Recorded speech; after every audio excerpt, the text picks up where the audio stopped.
Bonjour à tous, me voici de retour aujourd'hui pour une nouvelle vidéo sur YouTube parce que j'avais un sujet qui m'intéressait, que je voulais partager avec vous et je me suis dit que voilà, il fallait en parler parce que ça allait pousser à la réflexion, ça allait peut-être réveiller certaines personnes qui ne vont pas plus loin que le simple fait de posséder des billets dans ses propres mains. Donc je me suis dit voilà, ça vaudrait le coup de faire une petite vidéo et de parler de ça. Bien sûr, vous doutez bien que euh, traiter ce genre de sujet sur YouTube, ce n'est pas ce qui est le plus facile pour réussir à marcher, à se développer, à fonctionner. Les gens sont beaucoup plus intéressés par des vidéos qui vont faire le buzz, qui vont montrer des amusements, de la distraction, des choses comme ça. Donc j'en ai conscience que c'est très difficile de démarrer sur YouTube avec des vidéos un petit peu sérieuses, surtout que je ne suis peut-être pas la personne la plus qualifiée pour faire des vidéos de réflexion, d'analyse par rapport aujourd'hui, la manière dont fonctionne YouTube, la manière dont les vidéos sont développées. Je sais que, voilà, comme je le disais dans des vidéos précédentes, je suis amateur. J'ai une façon d'allocution, des fois je prends du temps d'analyse, de réflexion, parce que je veux faire attention à ce que je dis, et je ne suis pas quelqu'un qui débite obligatoirement très vite, donc ça se peut que je, j'ai un langage qui prenne du temps, et c'est tout à fait normal. Mais le but n'est pas de débiter des paroles les unes derrière les autres, mais de dire des choses intelligentes. Donc voilà, je vais attaquer mon sujet, sachant tout avant de commencer que votre aide m'est précieuse. C'est difficile de démarrer sur YouTube, donc les commentaires, les pouces bleus, tout ce qui peut aider à la reconnaissance de cette vidéo, eh bien, je vous remercie grandement. Pour ceux qui veulent m'aider financièrement, tout est dans la description. Donc, je peux commencer mon sujet. Voilà, je voulais vous parler de l'argent. Alors, l'argent, pourquoi parler de l'argent? Parce que je pense qu'il y a des choses à réfléchir sur l'argent, quelque chose, des prises de conscience à avoir. Donc, je vais faire un point sur ce que représente l'argent dans la tête de tout le monde, pourquoi l'argent a été mis en place. Selon moi, hein, ce sont mes propres points de vue. Et à partir de là, basculer sur les dangers et ce qu'est devenu l'argent. C'est pour ça que voilà, cette vidéo me tenait à cœur parce que c'est un sujet qui m'est très précieux. Donc voilà, je voulais partager ça avec vous. Je sais que pour l'instant, peu de personnes me suivent, me regardent. Donc écoutez, même si je touche une dizaine de personnes, pour moi, c'est une satisfaction malgré tout. Donc, mais écoutez, on va commencer.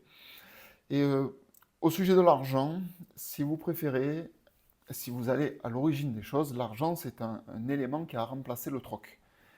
C'est, quelque part, ça a été créé pour servir la population. Bien sûr, les tenants de l'argent prenaient leur bille au passage, mais c'était très utile pour la population parce que ça permettait d'avoir une base d'échange avec une référence. Par exemple, des œufs, ça valait par exemple, je ne sais pas moi, un franc, et une vache, ça valait 500 francs.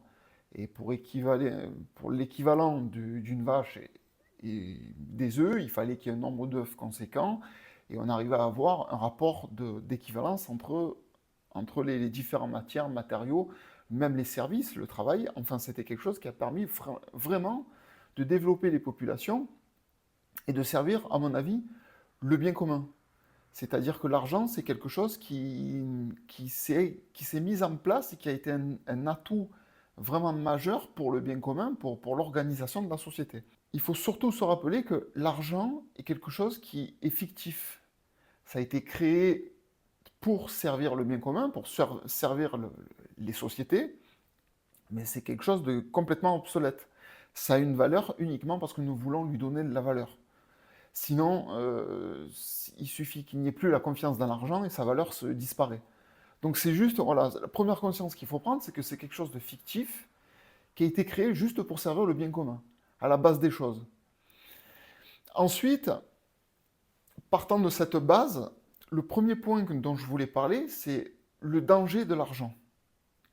Et c'est là que ça devient intéressant, parce que malgré que l'argent est quelque chose de très utile qui sert à la population, c'est quelque chose qui peut être dangereux et qui peut détruire par elle-même les populations.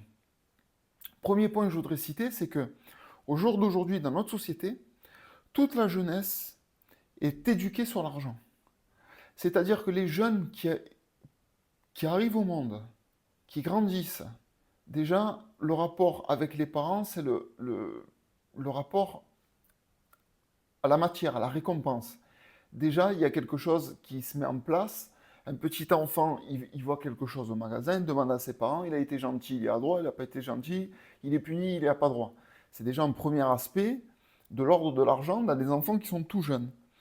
Une fois que ces enfants grandissent, se développent, ils arrivent dans une forme d'éducation qui leur explique, ça a été le cas pour moi, je me rappelle dans ma jeunesse, et je pense que beaucoup de vous vont se retrouver par rapport à ces propos, on vous explique que c'est pour toi que tu travailles, pour que tu réussisses, pour que tu aies une carrière, pour que tu n'aies pas de difficultés dans la vie, dans l'avenir.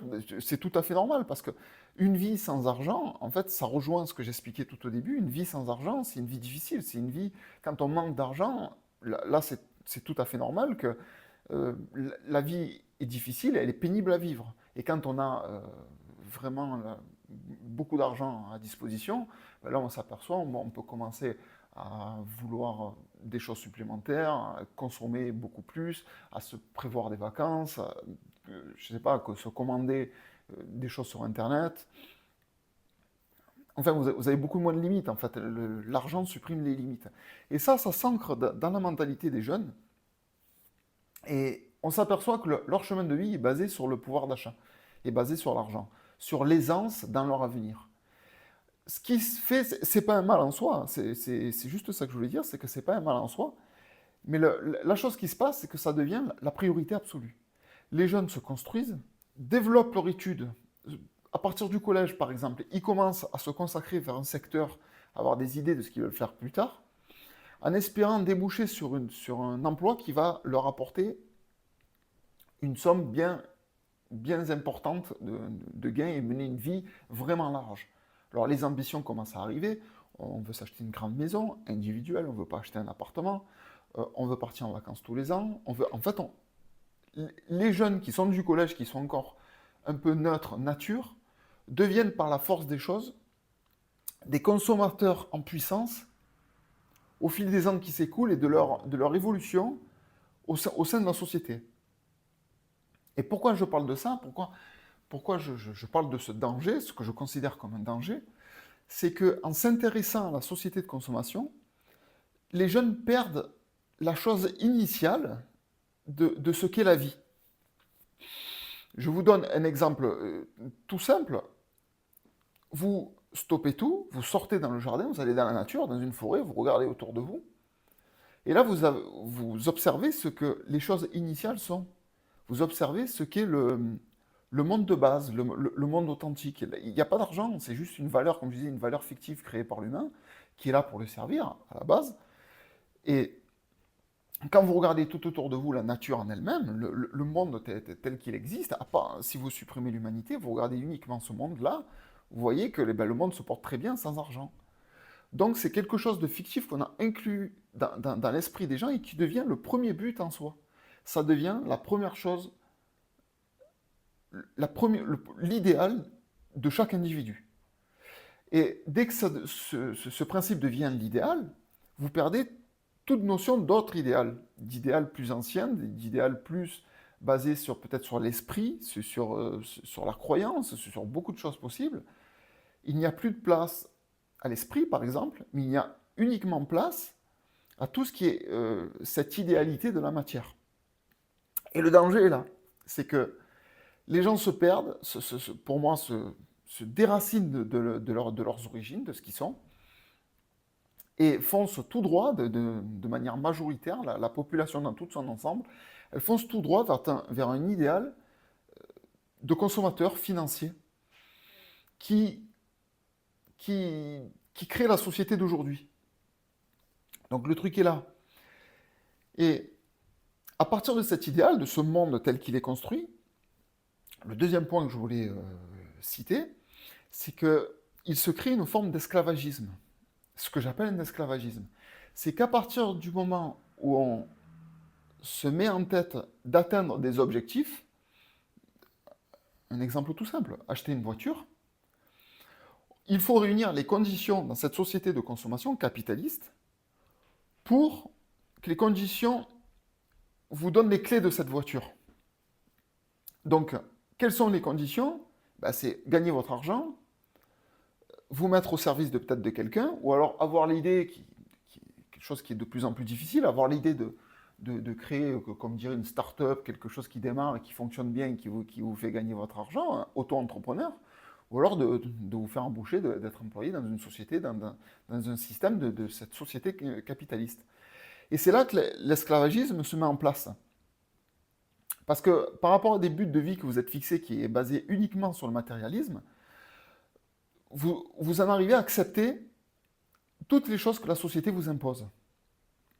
Et aujourd'hui, la société de consommation est tellement développée que l'acceptation de la population pour continuer à vivre dans une forme de confort minimal. Alors quand je parle de confort, c'est pas l'embourgeoisement absolu. Ça peut être des choses toutes simples. Le fait d'avoir un canapé un petit peu confortable et son abonnement à Netflix à 7 euros par mois. Ça, la plupart des foyers peuvent se le payer, mais c'est une forme de confort. Pourquoi je dis une forme de confort? Parce qu'il y a des pays où ça, ils ne l'ont pas. Vous allez en Afrique, Netflix, ça n'existe pas. Ils ne comprennent pas ça. Donc, il y a à tous les niveaux de la société, quel que soit le salaire que vous dégagez, vous avez un minimum de confort qui est disponible, qui est possible. Et ce confort, quand vous l'avez, vous ne voulez pas le perdre. Vous y habitué. C'est une forme d'embourgeoisement minime, mais c'est un embourgeoisement qui vous oblige à continuer cette soumission à un système. Cette soumission à un système. La chose la plus importante, c'est que ce système, s'il serait là pour servir la population, on peut dire, je me soumets à un système qui est là pour ma pérennité, pour mon avenir. Ben, sincèrement, je serais le premier à me plonger tête première dedans. Mais quand vous soumettez un système qui est là pour dilapider l'ancienne civilisation et en créer une nouvelle, le progressisme, le système dans lequel qui régit la France aujourd'hui, le capitalisme d'aujourd'hui, c'est là que pour moi ça cause un problème. Vous êtes esclave d'un système qui organise votre perte. Tout ça parce que vous ne voulez pas perdre votre abonnement Netflix, votre confort dans le canapé, et vos quelques sorties le week-end ou votre repas au restaurant. Et là, pour moi, il y a quelque chose qui ne va pas, il y a quelque chose qui se dérègle, il y a quelque chose qui me sort des yeux. Surtout quand vous voyez toute une jeunesse qui s'oriente, qui s'organise pour devenir des futurs consommateurs, qui deviennent des utilisateurs de cet embourgeoisement, et qui vont aimer cet embourgeoisement au point de devenir esclaves de leur propre consentement. Et c'est là que pour moi, il y a un problème. Et vous voyez un peu le vice, le problème de cette société, parce que la population est prête à donner son consentement à des extrémités absolues. Je vous donne un exemple pour moi qui est le plus frappant, qui est l'apothéose de ce qui peut se passer par rapport à ça.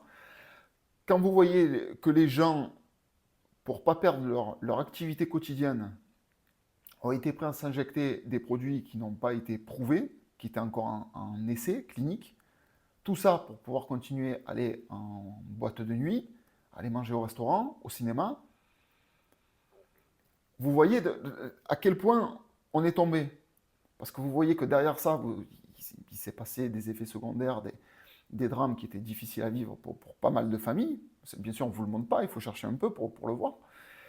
Mais la société par elle-même, dans sa grande majorité, a préféré suivre les conditions qu'on leur a imposées pour ne pas perdre le moindre détail de cette vie qu'ils ont menée jusqu'à maintenant. Cette vie de consommateur. Et c'est là qu'on s'aperçoit qu'on est dans une forme d'esclavagisme volontaire, voulu, accepté. C'est unique dans l'histoire du monde. Et pourquoi je parle de l'argent, je parle de ce sujet, je critique à ce point ce système capitaliste que je ne supporte pas, c'est que je vais vous prendre un exemple tout bête qui va montrer un peu le système capitalisme, aussi tordu soit-il, jusqu'où il mène la société. Je vais vous prendre l'exemple de KFC. KFC, au départ, c'est un monsieur, le bonhomme que vous voyez sur les sacs, sur les devantures des KFC, c'est lui, c'est le colonel, je ne sais plus comment, c'est lui qui a été repris. Et cet homme-là a existé. Il vivait, je ne sais plus, aux États-Unis, dans quelle zone. Il habitait près d'un lieu de tourisme où des gens venaient en pèlerinage en permanence pour visiter, pour regarder un lieu de pèlerinage qui était près de chez lui. Et lui, il a eu cette idée intelligente, hein, tant mieux pour lui. Il s'est dit, mais je vais ouvrir un petit restaurant, et comme ça, les gens vont pouvoir venir au restaurant et ça va marcher. Donc il a créé son restaurant. Il a décidé de se baser sur le poulet, les filets de poulet, les cuisses de poulet. À l'époque, même petit restaurant de quartier, quoi, un restaurant vraiment régional, quoi, quelque chose qui se connaissait peu. Et les gens qui allaient dans ce lieu de pèlerinage pour visiter, je crois que c'était des chutes ou quelque chose comme ça, un lieu naturel que les gens aimaient visiter, enfin. Euh, Quand ils voyaient ce restaurant, ils venaient, ils s'arrêtaient. Et c'était l'aubaine pour eux, ça leur permettait de pouvoir aller venir manger un morceau et pouvoir reprendre la route, etc. Et ce qui s'est passé, c'est que lui, c'est pourquoi ça a marché, parce que lui, il a une idée qui a été révolutionnaire. Il s'est dit, non, je vais faire des poulets panés, mais je vais essayer de les faire différemment de comme ça a toujours été fait. Par exemple, vous prenez des blancs de poulet, vous les mettez dans la farine, vous mettez dans l'huile, vous les faites cuire recto verso, votre poulet est prêt, vous mettez du sel dessus, vous le mangez, mais ce ne sera pas les mêmes poulets qu'à KFC. Et ce qui s'est passé, c'est que lui, il est allé loin. Apparemment, il y avait 11 épices dans sa panure, donc il est allé loin un peu dans la recette de ce qu'il a présenté. Et la révolution de son plat, c'est qu'il a été, je ne sais pas s'il était l'inventeur, mais il a utilisé le principe de la cocotte minute pour faire frire ses morceaux de poulet. Donc ça allait beaucoup plus vite. La chaleur, la puissance de la friture était telle dans ces cocottes minutes qu'en très peu de temps, l'extérieur était très, très croustillant, très cuit, très gratiné, avec un intérieur tendre et tout juste cuit à point. Et ça a été la révolution de sa recette, parce qu'après, ça commence à se savoir. Les gens se sont partagés cette information, comme quoi, oh là-bas, là, tu manges bien, il fait des poulets, c'est unique. J'ai jamais mangé des poulets aussi bien que dans ce restaurant, que chez ce colonel. Et le bouche-oreille, ça a marché. Après, il avait un associé, ils étaient deux. Et jusqu'à maintenant, jusqu'à ce que je viens de vous raconter, l'histoire de KFC, elle est magnifique. N'importe qui demain, il ouvre son restaurant, il est un peu spécialiste, il a un savoir-faire, il développe quelque chose, ça plaît aux gens, ça développe, il fait 50 à 80 couverts par jour. C'est magnifique, ça pour l'humanité, les gens se régalent, il n'y a aucun problème. Mais ce qui s'est passé, c'est que le capitalisme a pris le pas derrière ça. À partir du moment d'une idée qui était révolutionnaire, qui a marché, qui était potentiellement susceptible de gagner de l'argent, vous avez des idées. Je pense même pas que ce soit lui qui ait fait ça. Je pense qu'il y a des gens qui avaient l'esprit moins sain que cette personne et qui se sont dit il y a moyen de rentabiliser, de démultiplier le gain d'argent par rapport à ça. Donc le poulet, on va plus faire cuire les morceaux 10 par 10, mais il va falloir trouver le système de 50 par 50, 100 par 100, 200 par 200. Il va falloir beaucoup plus de population pour pouvoir s'occuper de tout ça. Il va falloir développer les restaurants, les démultiplier. Et on en arrive à un système d'une franchise qui est possédée par une poignée de personnes, peut-être un seul individu, je sais pas exactement la quantité, je ne sais pas ce qu'il en est, mais je sais que c'est pas grand monde. Et ces gens-là dominent le KFC, cette personne domine KFC dans le monde entier aujourd'hui, est propriétaire de cette franchise. Et vous avez toute une architecture là-dessous de personnes qui gèrent tout ça. Alors les PDG, les responsables, les chefs de KFC, et après vous avez tous les employés. Et quand vous regardez aujourd'hui le cadre, le fonctionnement d'un emploi de chez KFC, mais c'est de l'esclavagisme, mais complètement. On est dans un système, quand vous voyez les recrutements, il faut être prêt à faire des heures, il faut être prêt à travailler dans toutes les conditions, il faut être prêt à tout, il faut tout accepter, sinon ils ne vous embauchent pas. Alors ils prennent n'importe qui, vous prenez n'importe qui, vous n'avez pas spécialement de bagages, c'est pas grave, on vous prend, on vous embauche. Mais vous vous retrouvez dans un contexte où les conditions de travail sont déplorables. Mais qui c'est qui a envie de travailler à KFC aujourd'hui? C'est ça que je veux dénoncer, c'est que vous partez d'un système capitaliste, d'un système comment dire, quelqu'un qui s'est qui a créé une idée, qui a ouvert un restaurant, qui s'est développé sur une idée saine, sur quelque chose qui apporte à la société, qui apporte au bien commun d'une certaine façon, ça a été pris en main par les idées capitalistes, ça a été détruit. Aujourd'hui, vous avez des milliers de gens qui sont esclaves de conditions de travail plus que douteuses à mon avis. Et c'est qu'un simple exemple. Je vous parle de KFC, mais on pourrait parler de n'importe quoi. On pourrait parler de tas de choses, la grande distribution, tout ce que vous voulez. C'est la même chose pour la grande distribution. Vous avez des petits magasins de quartier, des trucs des gens qui aimaient leur métier, qui se régalaient, des épiceries. Et les gens aimaient bien le matin leur petit chariot. C'était vraiment plaisant, c'était la proximité. Il y avait de l'amour dans le travail. Aujourd'hui, allez demander aux caissières si elles sont heureuses d'exercer leur travail. Mais les gens n'ont pas le choix. Les gens, ils sont obligés d'aller exercer un travail dans des conditions où c'est la chaîne, parce qu'on est dans le capitalisme, on est dans la société de consommation, et on veut à tout prix ne pas perdre notre pouvoir d'achat. Donc il faut gagner le plus possible, et nous sommes esclaves d'un système qui nous tient par cette envie du pouvoir d'achat. Et on est prêt à se tuer la santé pour le pouvoir d'achat. Et c'est pire. Pire dans le sens où il y a des gens qui se tuent la santé parce qu'ils n'ont pas le pouvoir d'achat. Ils sont obligés de consommer des produits de basse qualité. Des produits que là, cette fois-ci, c'est le manque d'argent qui fait que vous consommez des choses qui vous détruisent. Donc c'est un système qui détruit l'humanité. Le capitalisme détruit le... Il ne peut pas y avoir autre chose que la destruction des gens, pour moi, dans le capitalisme. Donc, c'était un peu long sur ce sujet. Donnez-moi votre avis, mais vraiment, j'ai envie de partager avec vous ce que vous en pensez de cette idée, comment vous voyez les choses. Et ça rejoint ma position aujourd'hui. J'ai décidé de quitter le système capitaliste, mais ça a un prix. Aujourd'hui, je suis inquiet. J'ai peur de demain. J'ai peur. Il y a une inquiétude. Mais par contre, je suis libre. Je peux dire ce que je veux. Je peux dénoncer ce système. Je peux parler des ethnies. Je peux parler des races. Je peux parler. C'est strictement impossible dans mon ancienne situation dans ma vie. J'ai une liberté de parler de ce que je veux, dans la limite de ce qui est acceptable de dire. Mais je peux parler de ce que je pense, par exemple. Et c'est ce que je souhaite à tous, que vous retrouviez un minimum de liberté d'expression, de la vraie liberté d'expression. Jusqu'à maintenant, j'ai fait des vidéos, pourquoi certains ne comprennent pas exactement, mais le but, c'est la liberté d'expression. Le but, c'est de pouvoir décider par nous-mêmes ce que nous voulons faire de notre avenir. Pas que ce soit imposé par une quelconque dictature, que ce soit de l'État ou d'un système de consommation qui est là pour vous diriger. La plus belle des choses, que vous ayez votre liberté.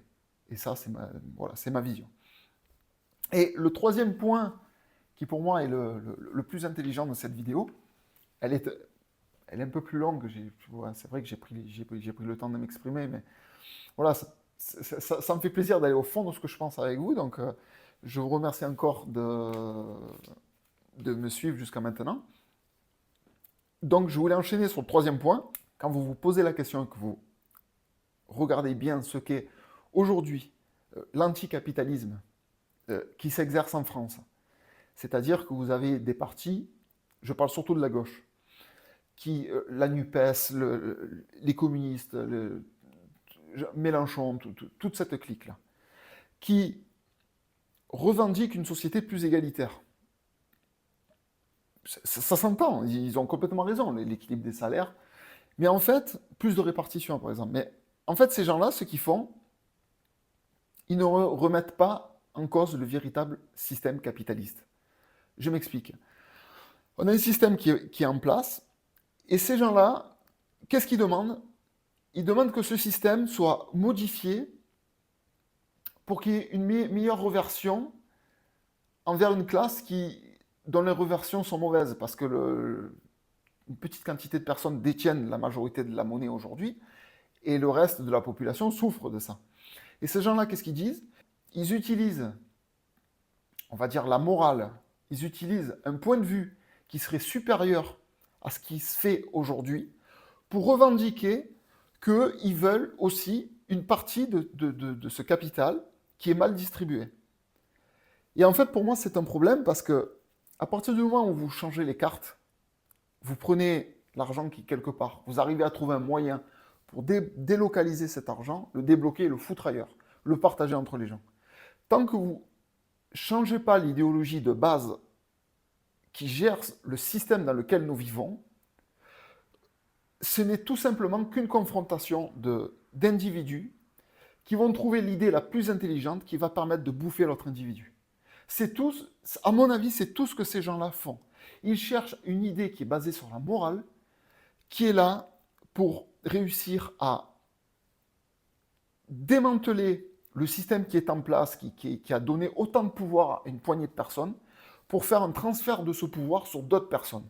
Alors, ils revendiquent ça de manière à ce que ce pouvoir soit égalitaire, soit bien dilué au sein d'une population, ce qui est noble dans l'idée même. Les gens vont dire, ah oui, c'est ça qu'il faut faire, l'idée, c'est ça. Mais ce qu'il faut comprendre, c'est qu'à partir du moment où vous allez délocaliser cet argent, le placer différemment au sein de la société, il y aura toujours des individus qui vont avoir l'intelligence nécessaire pour récupérer ce capital et le redéplacer dans un autre secteur et l'accaparer. Le problème, ce n'est pas la répartition de la richesse. Le problème, c'est l'idéologie qui anime notre société. Tant que le but, c'est de s'en mettre plein les poches et de vivre comme des bourgeois, de vouloir s'en mettre plein les yeux, de vivre une vie oh là là, supérieure aux autres, il y aura systématiquement des individus qui vont réussir, si vous détroussez les pourris d'aujourd'hui qui ont la monnaie, vous allez créer d'autres pourris qui vont s'accaparer la monnaie d'une manière ou d'une autre. Prenez n'importe quel exemple, vous prenez le communisme dans l'URSS, tout le capital était pris en main par une section, une classe de la population, il y avait une autre catégorie qui souffrait. On a changé tout ça, ça s'est effondré dans les années 90 et aujourd'hui il y a le capitalisme. Le capitalisme a donné le pouvoir à une certaine section de population qui ont le pouvoir, qui détiennent tout ça. Si vous détroussez ces gens-là par un moyen très intelligent pour déplacer la monnaie, vous allez déplacer le problème et créer le souci dans un autre secteur, créer une autre forme de capitalisme. Mais c'est toute une question d'idéologie. L'idéologie capitaliste, quoi que vous fassiez, vous pouvez aller, les gilets jaunes dans la rue, les gens, ah, tout ce qu'on veut, c'est un peu plus d'argent, mais vous déplacez le problème. Et bien sûr, je dénonce des problèmes, et on va me dire, oui, tu parles, mais quelle solution tu as? Moi, je vous dis ce que je dis dans toutes mes vidéos, comme je disais même au début de cette vidéo, quand j'ai dit dans la vidéo précédente, il suffit de regarder autour de vous comment la nature est faite et comment la nature fonctionne. Qu'est-ce qui est bon dans la nature et qu'est-ce qui a fait ses preuves. Et quand vous constatez ce qui a fait ses preuves dans la nature, c'est un très bel exemple pour organiser la société. Et c'est ce que je défends, c'est ce que je défendrai toujours. Alors vous allez me dire, on est dans la nature, le pigeon, vous voulez qu'on vive comme un pigeon? Non, en fait, peut-être des gens ne se sont pas posé la question, mais il y a quelque chose à observer de magnifique dans la nature et qui est un exemple même de comment devrait se comporter l'humanité. Donc après, c'est à vous de voir, de vous baser sur ça, vos propres questions, votre propre observation, vous allez voir comment ça fonctionne et vous allez vous dire, peut-être que ça serait un idéal pour l'humanité, un idéal qui ne sera jamais atteint, mais c'est un idéal. Regardez le fonctionnement d'une ruche d'abeilles ou d'une fourmilière.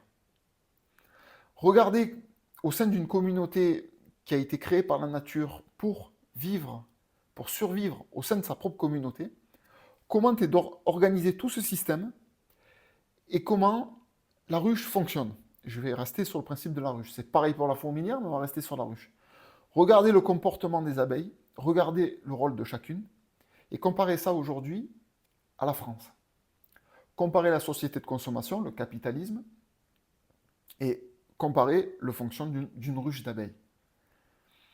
Le jour où les Français vont se mettre à fonctionner comme une ruche d'abeilles, où par rapport aux capacités de chacun, les Français vont être capables d'exercer un rôle précis pour servir la totalité de la France, pas pour regarder ses propres intérêts, pour servir uniquement la France.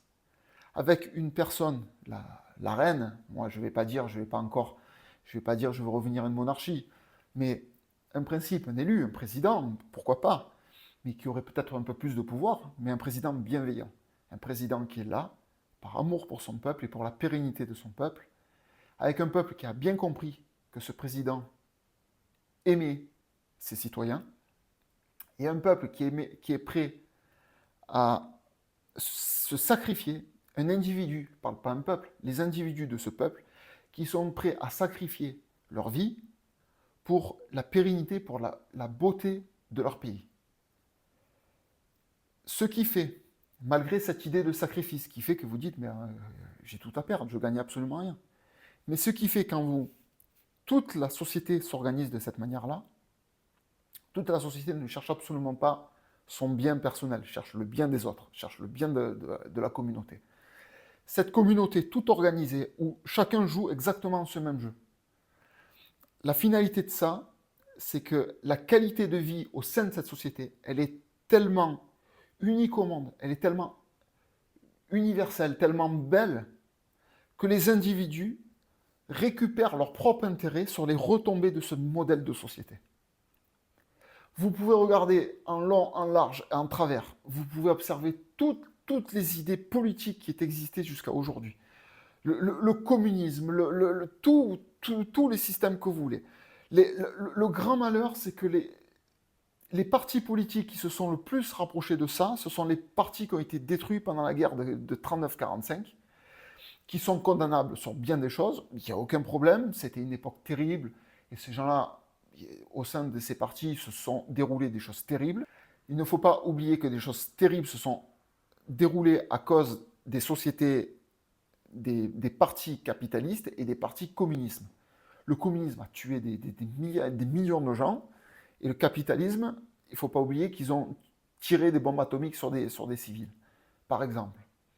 Donc, c'est malheureux que ce qui se rapproche le plus des valeurs de la nature, des choses qui sont indiscutables, qui ont fait leurs preuves, ce sont les valeurs qui ont été complètement éliminées, ce sont celles qui se rapprochent le plus des pays qui ont perdu la guerre en 1945. Parce que beaucoup vont me dire, oh non, mais tu te rends compte, ces pays-là, leur doctrine, c'est impensable. Je peux le concevoir, parce que les gens ont des arguments pour expliquer ça. Mais malheureusement, ce sont les pays qui se sont le plus rapprochés du principe de la fourmilière, ou du principe de la ruche d'abeilles. Et c'est malheureux parce que quand vous avez suivi ce que j'ai dit auparavant, le meilleur modèle de société pour que les gens vivent heureux, c'est le modèle de la fourmilière, de la ruche d'abeilles.